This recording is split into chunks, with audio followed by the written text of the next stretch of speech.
Good morning, Jerome, Bible Baptist Church, and friends.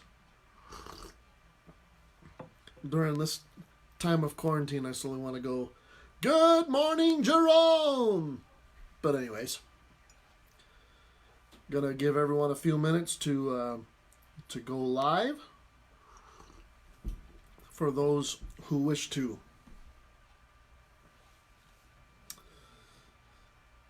So we are a couple of good notes. Good morning, Miss Donna, and good morning, Autumn. We are going to continue our thoughts that we've been working on this morning. Good morning, Brother Harris. Good morning, Miss Brenda. Continue some of these thoughts, and we're still not done. This has been a real fun study for me. Well, the study is fun. It's been a good bit of work. So, and that's good. That's a good thing. Study should be work. We are still on. Hey, Mom Richards. We are still on the general theme. Remember, we started with, is it wrong not to meet because of the coronavirus thing? And then, of course, that brings up the question, why do we meet? And some of that, the why of church. And of course, we looked at sorry, I got to remember to look at the camera. We looked at the meaning of, obviously we're told to meet. And then last Tuesday, we looked at the idea that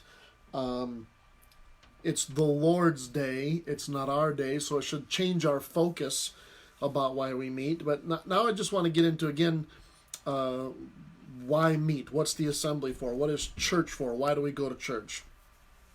Now I want to add a note. What I'm not discussing is the full purpose of the church, okay? But rather the purpose of the meeting, the assembly, the time that we assemble in particular. So I'm not talking about, because church has responsibility not just inside the assembly. We've got responsibilities elsewhere also. The reason I make this distinction, for instance, apart from giving glory to God, which is the primary purpose of everything that God has created, apart from giving glory to God, one of the primary purposes of the church is the Great Commission. I make that a distinction because the Great Commission is not something. Now, people are going to have a visceral reaction to this, or some people will. Maybe you won't. I don't know. I just want you to follow me all the way through. Many people seem to think that the Great Commission is something that's primarily done in the assembly. Now, I'm not saying it does not happen in the assembly. I'm just saying that the primary purpose of the assembly, the actual meeting together of people, is not the Great Commission. Not saying it cannot happen that way. Obviously, even the Bible talks about if there one come among you who's a stranger, he ought to be hearing what you're saying and that you agree. I'm just saying that the primary purpose of the Great Commission, even hinted at in the languages which is given, is to go out into the world. Okay, so I still aim at the gospel myself, even sometimes on Sunday morning's message, or try to on most Sunday morning's message. But again, look at the language of the Great Commission. It's a go ye into all the world. That's a going out into the world, not into the assembly.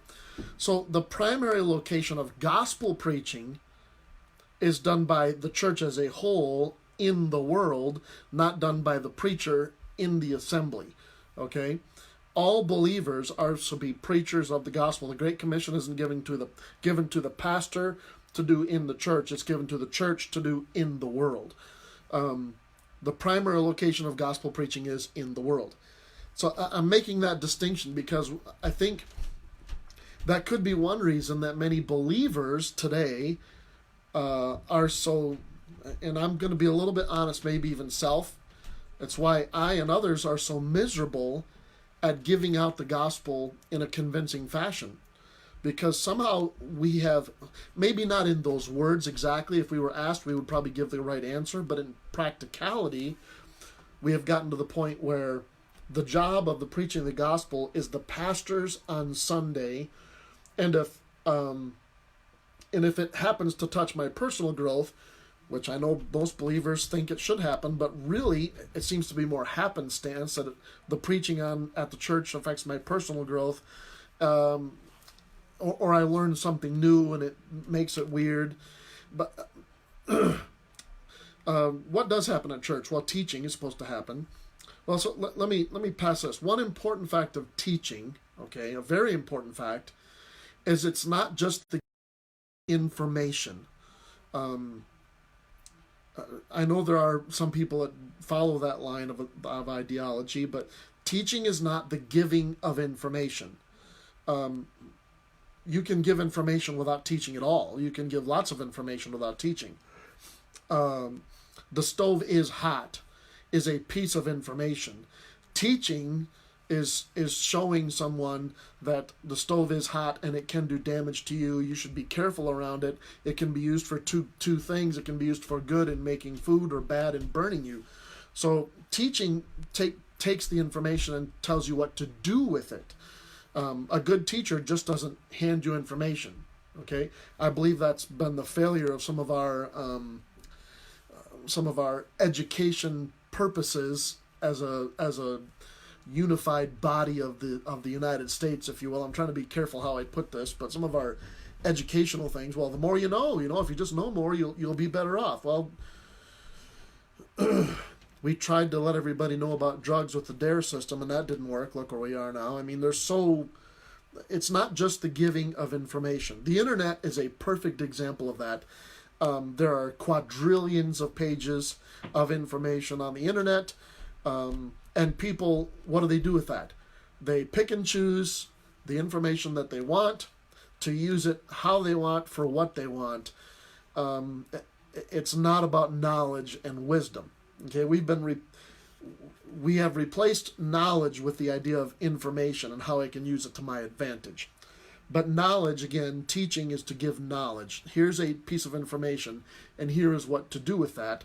Wisdom is knowing when and when not to use that knowledge. Now, back to our point. I believe many believing church members, have stopped seeing the primary purpose of the church meeting as their own growth and education, and have started seeing it as the assembly's primary gospel outreach. Thus, they get disappointed if there's no visitors. If there's no visitors, they have a bad day at church. Why? Well, no one's going to get saved. Well, again, the primary purpose of the church meeting is not gospel-oriented. Not that people cannot be saved. Okay, everybody needs to understand that. People can be saved and should be affected. But even that, Paul indicates that it's not just from the preacher, it's by the whole body's agreement to what's being preached or what's being said. And that's in 1 Corinthians 14. We'll get there in a little bit. Often we as members get upset with the leadership of a church, or the pastor or the teacher of the Sunday school class, if no one gets saved, because there was a visitor. I brought a visitor and they didn't get saved. Pastor didn't, and at the same time they don't ask themselves, why I haven't led anyone to the Lord in so long that, there's dust on the idea. Somehow it's the preacher's job. It's not my job. It's the preacher's job when I get people to church, but somehow it's not my job when I'm out in the world. That's actually opposite of what we just talked about with the Great Commission. And I'm including myself, we as believers sometimes get upset with the church for not fulfilling the Great Commission at church meeting time when we ourselves are not fulfilling the Great Commission the rest of the week. And that's, I'm not sure if that's a proper use of a false dichotomy. I'm not sure, but it's a false argument. It's a bad argument. It's a faulty argument. Again, and I'm saying multiple times, I'm not saying there should not be gospel preaching at the church or that people should not be getting saved. But I want you, if you will, think about the day of Pentecost. So if you have your Bible, you can go to Acts chapter 2. Okay? Acts chapter 2. That's where we tend to focus on. People say that's where the church started. I disagree. I think the church was already in place there. It's just where God empowered the church to do what it was doing. And I'll tell you why. Because before all that, in Acts chapter 1. Let's see here. Make sure I get myself in the right connection. And I do not have that one up on my Bible. So in Acts chapter 2, is, that they were in verse 1, I believe, right off the bat. It says, and when the day of Pentecost was fully come, they were all with one accord in one place. Now, what is that? That's with one accord in one place. Okay, what is that? That is a unified body of believers. If you go into chapter 1, okay, what is this body of believers doing? Well, let's see. In chapter 1, it says that they were, verse 14, they were come together with one accord in prayer and supplication. Okay, in verse 15, Peter initiates a vote. That vote is according to, looks like a membership roll, verse 15, a number of names. Kind of interesting, you number people, but why do you number names? That sounds like a membership roll to me. There was about 120 people, so they conduct a church vote to replace Judas. So we've got church things happening here. We've got a vote, they're gathered together, they're meeting, they're having prayer, they're having supplication, they're being led by a primary leader, Peter. Okay, so here they are as this group, and it says in chapter 2, verse 1, this same group, the day of Pentecost, which was fully come, they're all in one accord in one place, just like they were earlier. So, and then it says, there came a sound from heaven. So before the coming of the Holy Spirit, what was happening? The church was doing what the church is supposed to do. Not out preaching, okay? They were assembled, they were praying, they were voting on things. There was a central leader. That sounds like there was some teaching. Of course, at this point, obviously, they're praying for what's to come because they don't know the Lord has left and there's this promise of something and there's some misunderstanding. Peter's been handed the pastorship of the church and he doesn't feel worthy of it. But so they're started in the house is where all of this happened. Their unity and their prayer and their supplication and this church acting as a church, and the church became filled with the Spirit. Okay, now granted that's something we have to do now, but they became attuned to the Spirit. They became controlled by the Spirit. And so it started in the house. Chapter 2, verse 1 and 2. But by verse 14, Peter is preaching to 3,000 people. Well, that's or more than 3,000. That's obviously not still in the house. Okay?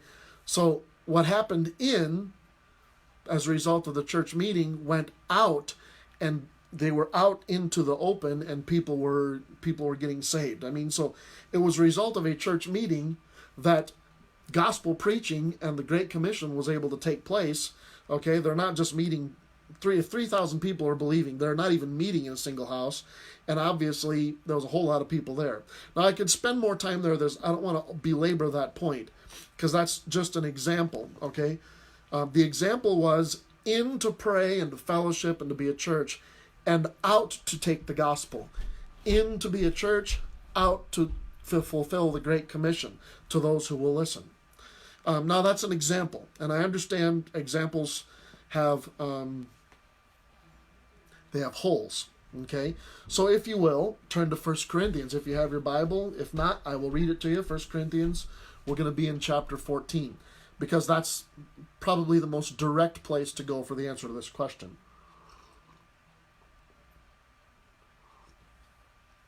1 Corinthians 14. Okay. The context of 1 Corinthians 14, I don't have a lot of time, so I want you to try to catch up in a hurry.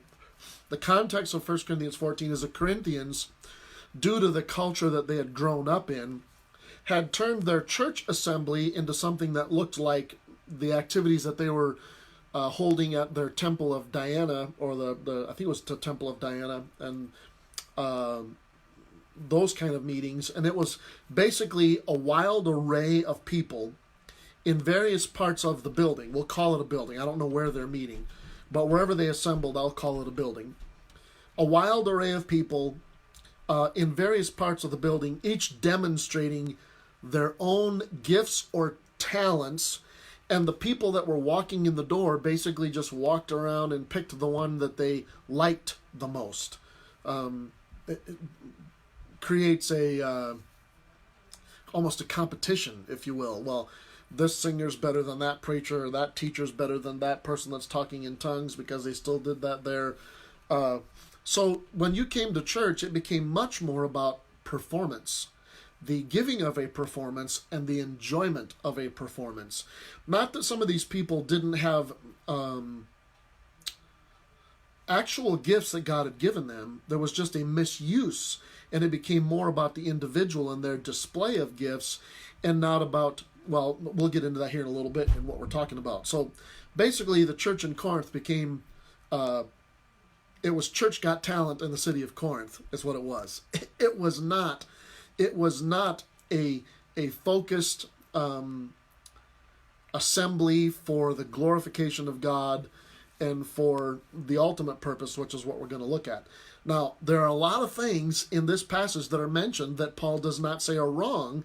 He's talking about how they were using it. He talks about speaking of tongues, which in those days was still happening, and we know from other study that that's a ceased thing.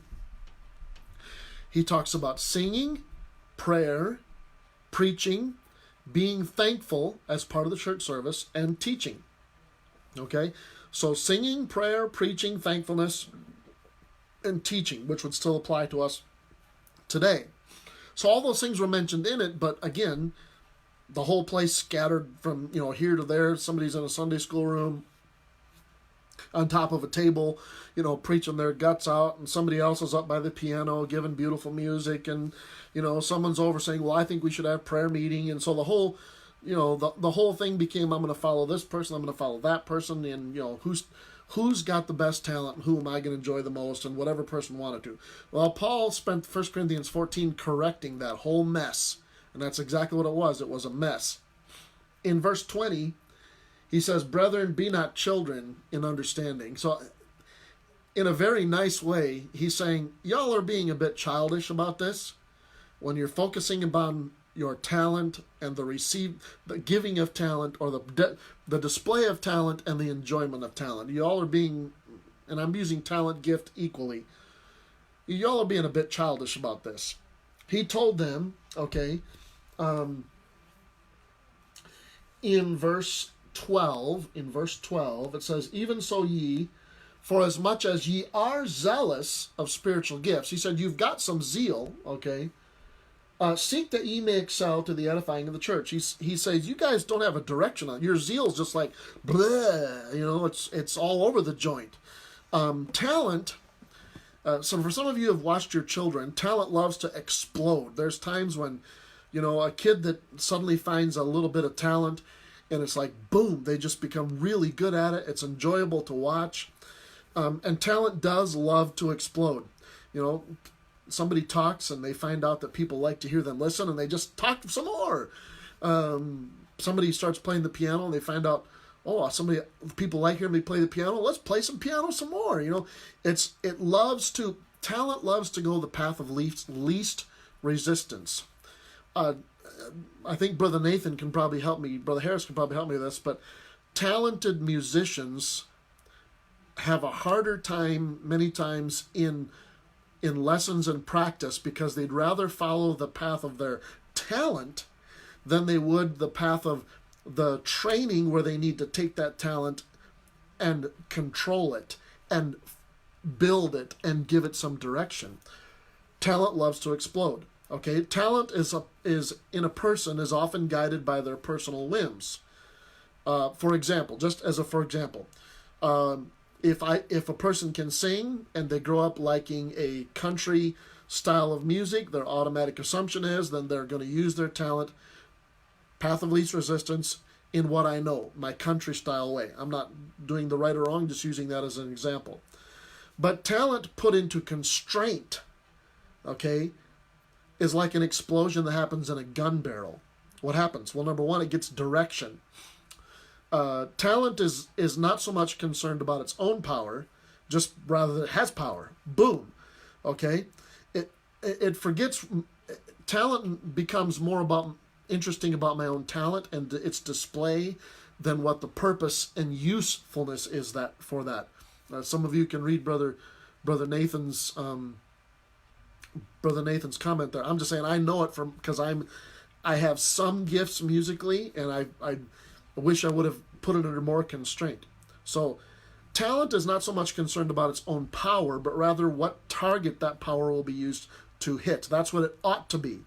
It ought to be thought about what's the target, okay? Talent needs direction. That's what he's saying there in verse. He said, you guys are zealous, that's great, but you need a point. You need to aim this zeal at something in particular, okay? Talent also under constraint gets power. Talent held within constraint and rules and practice gains in power and gains in effectiveness. I'm going to go back to the picture of an explosion, okay? If I take a bullet, the amount of explosive material in a bullet, and without putting it in a gun barrel, it's going to have some power, but it's going to be very limited in its scope, and it's going to be limited in its reach. So it's just going to have a limited reach. There'll be some explosiveness there, and if you're holding the bullet when it goes off, yeah, it's going to do some damage. But when you put that same bullet in a gun barrel, and you take that explosion and you constrain it, and you give it direction, that bullet, that talent, that explosion gains in power. So it can reach a target that is well beyond its own explosiveness. It can reach a target. It can cause massive effects, many, much distance away from the actual effect of the explosiveness. For instance, my children are somewhat talented in music, as are Brother Harris's. That talent, not put under constraint, only brings joy to the children and perhaps the family in the house or those who are there, okay? But that talent should be put under constraint. It should be put under constraint so that that talent can grow and its reach can expand, so that people can be blessed generations away, miles away. People can be touched and their hearts can be helped who are many generations. Time, distance becomes irrelevant when people place their talent in constraint. We are still enjoying the talent of Beethoven because his talent was put under constraint and given a direction. So their zeal in the church, now follow me all the way through, their zeal in the church needed some direction. It needed a target. That explosiveness just didn't need to go all over the church building. It needed to be put into a constraint and given direction. That direction leads us to the final thought for the day. I know some of you can't believe it. Okay, maybe I have been close to 25, 30 minutes. Okay. That direction leads us to the final thought for the day, and we've mentioned it a couple times. What is the purpose of the church meeting, the assembly, when believers leave their houses and gather together? What is one of the purposes, one of the primary purposes that we do that? Okay, well, verse 12, 17, and 26 all give us the answer. I've already read verse 12. Even so, for as much as ye are zealous of spiritual gifts, seek that ye may excel to the edifying of the church. You see that? Paul just gave them direction. Don't just come and be zealous. That's great. Yeah, y'all are really happy to be here and you have no idea what you're doing, That's great. No, excel to the edifying. There's a purpose for this zeal. There's a purpose for the gifts and the zeal. They need to be put together in a direction, and that's for the edifying of the church. Look at verse 17. Okay? For thou he's talking about people who can give thanks. Okay? For thou verily givest thanks well, but the other is not edified. Okay? Do you... Well, I'm going to be careful. Okay? And then he says in verse 26. Read verse 26 with me. How is it then, brethren, when ye come together of the assembly, every one of you hath a psalm, hath a doctrine, hath a tongue, hath a revelation, hath an interpretation. You all come together and you all want to do your own thing. Notice what I've said. Put it in a constraint. Let everything be done to one target. Edifying. Edifying. Now, notice in the verses we've read, Paul basically says, you got a talent. Great. If it doesn't have a purpose in this building, in this format for edification, Your talent does not belong here.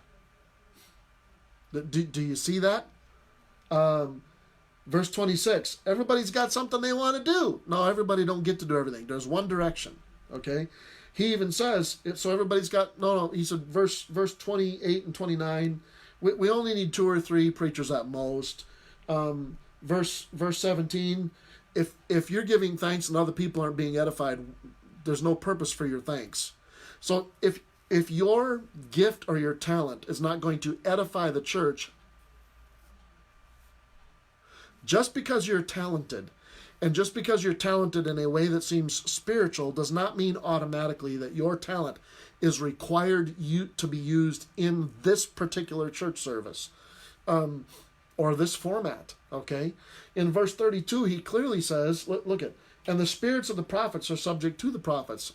Now, that sounds interesting. What he's saying is, use some self-control, which applies, we can find that in the rest of it too. Use some self-control. Just because a new thought comes into the mind of a preacher while he's preaching doesn't mean it needs to come out right then. Okay? Just because he has this cool thought and it vaguely fits in. It's one of the things I struggle with so much is getting the passage, finding what does the passage say and sticking with what the passage says and not trying to add a bunch of stuff. Okay?